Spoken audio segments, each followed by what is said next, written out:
जय जिनेन।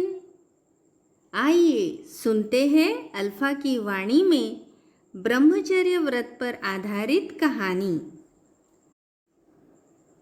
मैथुन का नाम काम है और काम से विरक्त होने का नाम ब्रह्मचर्य है। अपवित्रता का कारण मल को बहाने वाली दुर्गंध और ग्लानि युक्त देह के असुचि स्वभाव को समझकर जो व्यक्ति काम रूप पाप क्रिया से विरक्त होता है वह ब्रह्मचर्य व्रत का पालक होता है। गृहस्थ इस व्रत का एक देश पालक होता है और महाव्रती साधक पूर्ण रूप से पालन करने वाले होते हैं। श्रावक अपने ब्रह्मचर्याणु व्रत के पालन करने में निज वनिता को छोड़कर पर नारी का न स्वयं सेवन करते हैं और न अन्यों को तदनुरूप प्रेरित करता है। वह परदारा निवृत्ति या स्वदार संतोष व्रत का धारी माना जाता है। अनेक विषम परिस्थितियों में भी नीली नाम की कन्या ने धर्मनिष्ठा का जो साहसिक कार्य किया वह प्रशंसनीय ही नहीं, अभिनंदनीय और अनुकरणीय भी है। लाट देश के भृगकच्छ नगर में राजा वसुपाल रहता था। वही एक जिनदत्त नाम का सेठ रहता था। उसकी स्त्री का नाम जिनदत्ता था। उनके एक नीली नाम की पुत्री थी जो अत्यंत रूपवती थी। उसी नगर में एक समुद्रदत्त नाम का सेठ रहता था। उसकी स्त्री का नाम सागरदत्ता था और उन दोनों के एक सागरदत्त नामक पुत्र था। एक बार महापूजा के अवसर पर मंदिर में कायोत्सर्ग से खड़ी हुई तथा समस्त आभूषणों से सुंदर नीली को देखकर सागरदत्त ने कहा कि क्या यह भी कोई देवी है। यह सुनकर उसके मित्र प्रियदत्त ने कहा कि यह जिनदत्त सेठ की पुत्री नीली है। नीली का रूप देखने से सागरदत्त उसमें अत्यंत आसक्त हो गया और यह किस तरह प्राप्त हो सकती है, इस प्रकार उसके विवाह की चिंता से दुर्बल हो गया।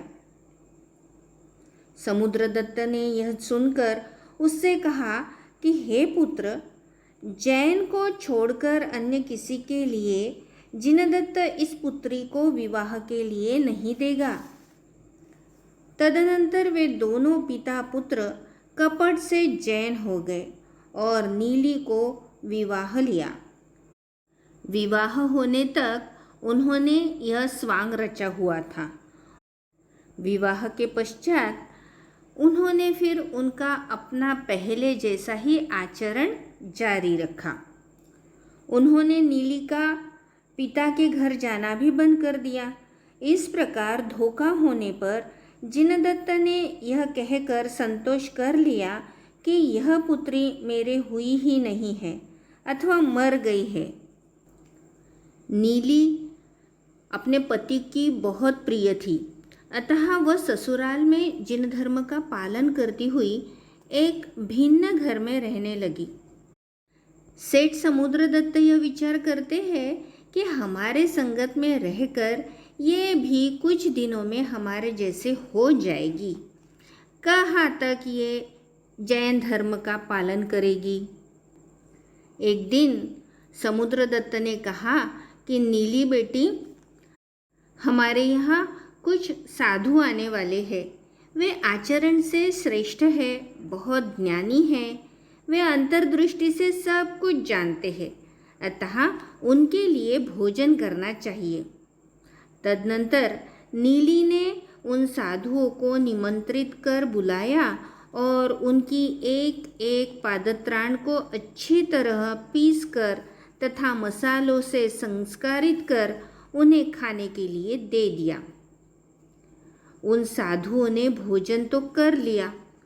अब वे जाने लगे तो उन्होंने पूछा कि हमारे पादत्राण कहाँ है।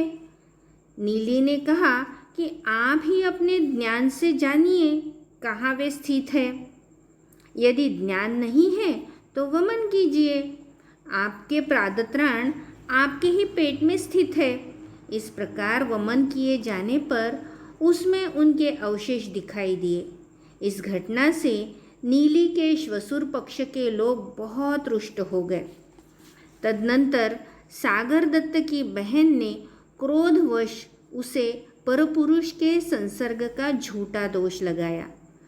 जब इस दोष की चर्चा सब और फैल गई, तब नीली भगवान जिनेंद्र के आगे संन्यास लेकर कायोत्सर्ग से खड़ी हो गई और उसने नियम ले लिया कि इस दोष से पार होने पर ही मेरी भोजन आदि में प्रवृत्ति होगी, अन्य प्रकार नहीं। इस तरह की कठिन प्रतिज्ञा से क्षोभ को प्राप्त हुई नगर देवी ने आकर रात्रि में उससे कहा कि हे महासती, इस तरह प्राण त्याग मत करो। मैं राजा को तथा नगर के प्रधान पुरुषों को स्वप्न देती हूँ कि नगर के सब मुख्य द्वार किलित हो गए हैं। वे महापतिव्रता स्त्री के बाएं चरण के स्पर्श से खुलेंगे। वे प्रमुख द्वार प्रातःकाल आपके पैर का स्पर्श पाकर खुलेंगे। ऐसा कहकर वह नगर देवी राजा आदि को वैसा स्वप्न दिखाकर तथा नगर के प्रधान द्वारों को बंद कर बैठ गई।